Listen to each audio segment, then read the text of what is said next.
Hello friends, welcome back to my YouTube channel. I'm back with another video, this time from class 9th, Food Security in India. तो आज हम पढ़ेंगे कि food security क्या होती है, कौन फूड इनसिक्योर हैं, फूड सिक्योरिटी किन को ज़रूरत है और पीडीएस सिस्टम क्या होता है। सबसे पहले शुरू करते हैं, what is food security. Food security का मतलब होता है कि getting something more than 2 square meals.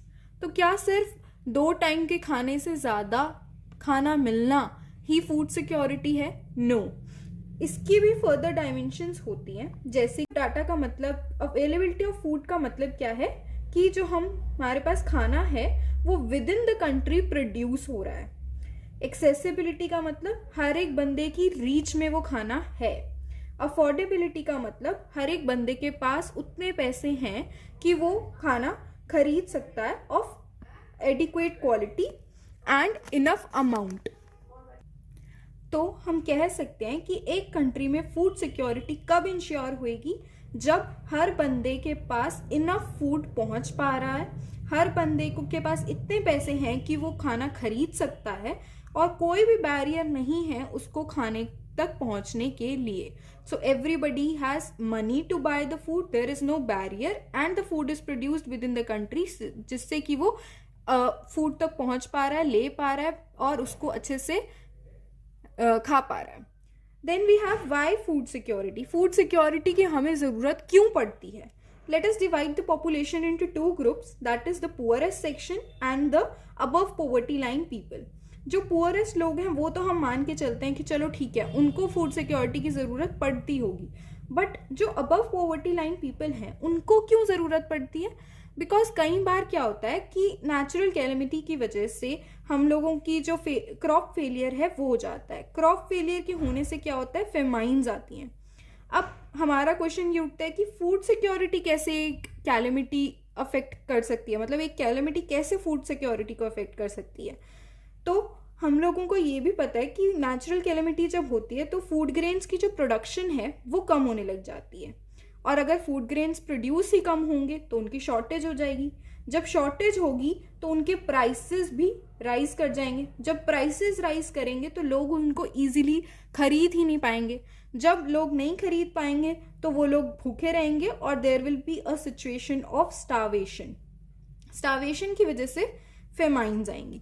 अब क्योंकि फेमाइन्स आ गई हैं तो फेमाइन्स ऑब्वियसली फेमाइन क्या सिचुएशन होती है जहाँ पे बहुत ज़्यादा डेथ्स होने लगती हैं due to starvation which are caused by the epidemics. क्योंकि हम लोग ऐसे कंटामिनेटेड फूड या वाटर ले रहे होते हैं जो कि हमारी बॉडी के पास इतनी रेजिस्टेंस नहीं है कि वो उनको फाइट बैक कर सके। जो सबसे ज़्यादा डिवास्टेटिंग फेमाइन आज तक की हुई है इंडिया में वो थी बंगाल की फेमाइन इन 1943, जहाँ पे ऑलमोस्ट 30 लाख पीपल जो थे वो किल्ड मर गए थे due to this natural calamity. Then अब हम मानते हैं कि ठीक है, बंगाल जैसी जो हालत थी वो कहीं और नहीं हुई, बट ऐसा नहीं है कि अब के टाइम पे भी फेमाइन्स नहीं आ रहे। In the areas of Kalahandi या कशीपुर ओडिशा में भी हमें फेमाइन्स देखने को मिलती हैं। स्टार्वेशन की वजह से डेथ्स हो रही हैं।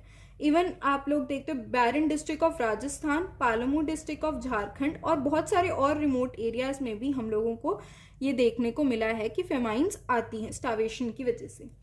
Now the next question is, who are food insecure? कौन से वो लोग हैं जो कि फूड इनसिक्योर हैं? अब हम बोलते हैं बहुत सारे, again let's divide the people into 2 groups, that is the urban areas and the rural areas.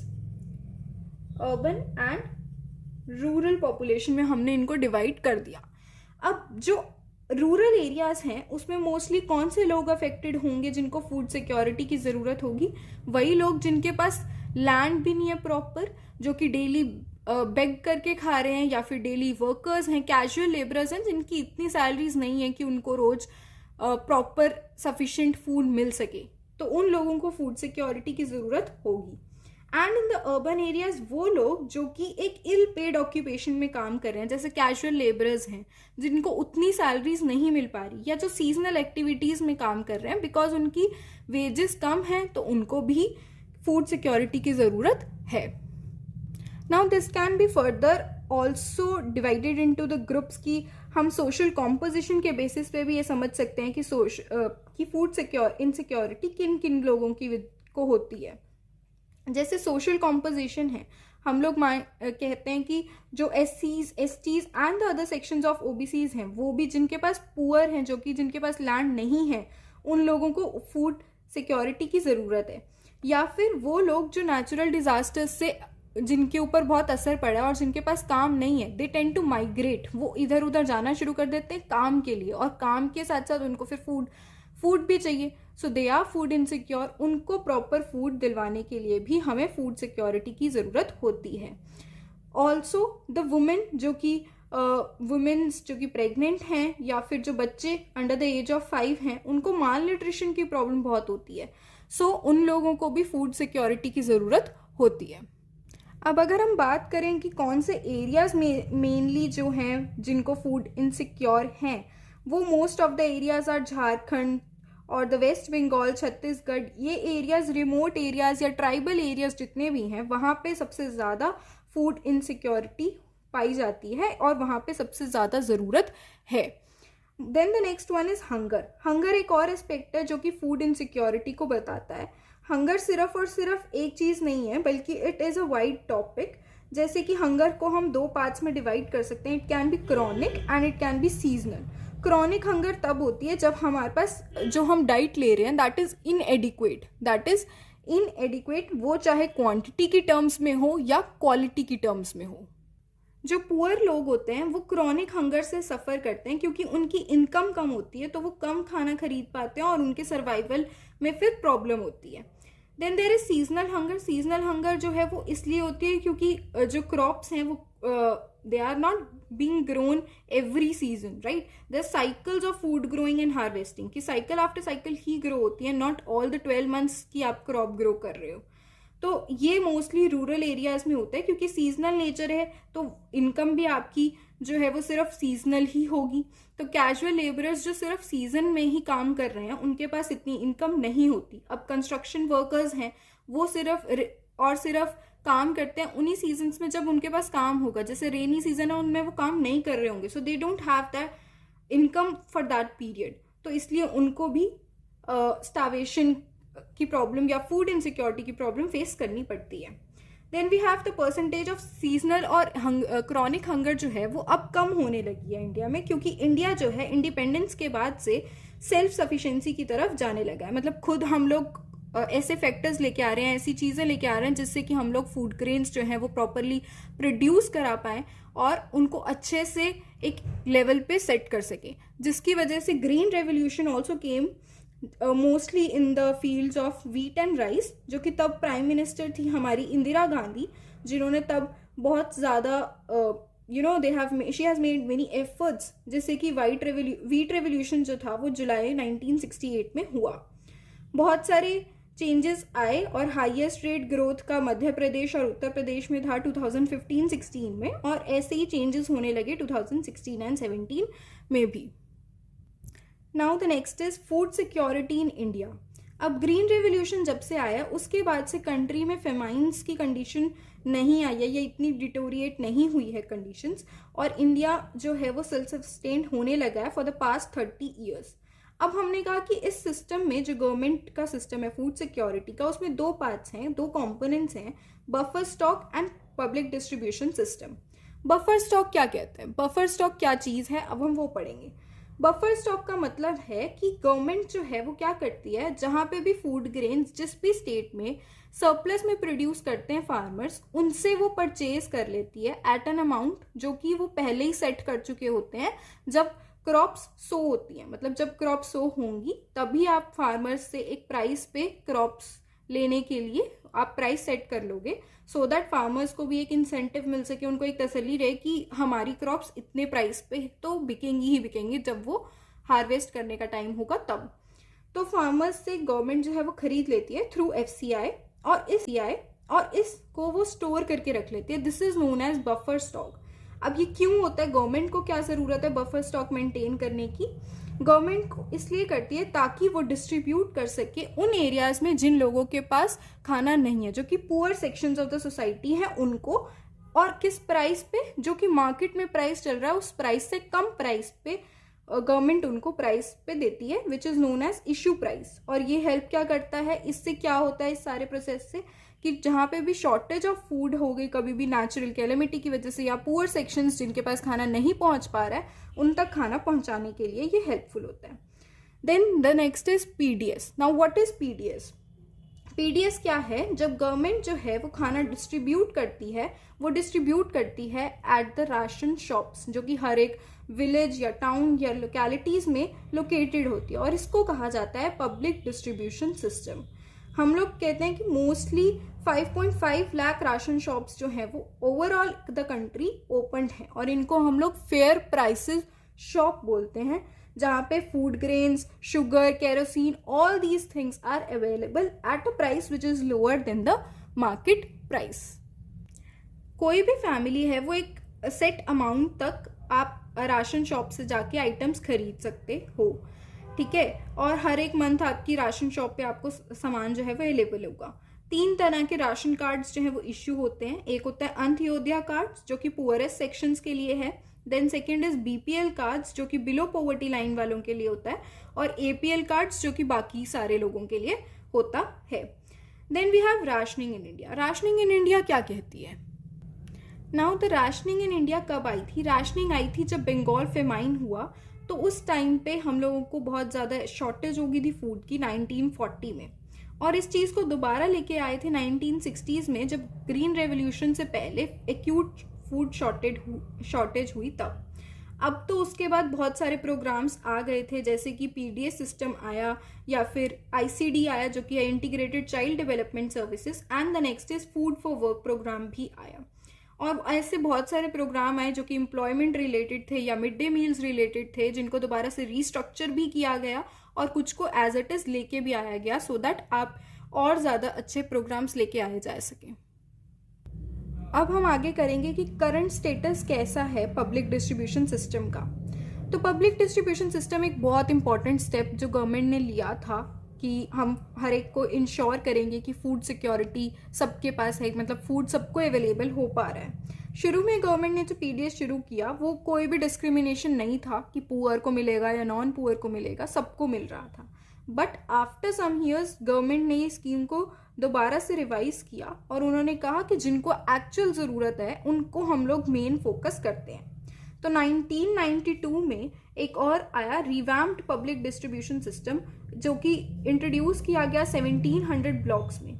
इसका टारगेट क्या था? जो मेनली रिमोट एरियाज या बैकवर्ड एरियाज में लोग हैं ना, हम उनको फोकस करते हैं और उन तक खाना पहुंचाते हैं। फिर जून 1997 में एक और अटेम्प्ट किया गया, टारगेटेड पब्लिक डिस्ट्रीब्यूशन सिस्टम।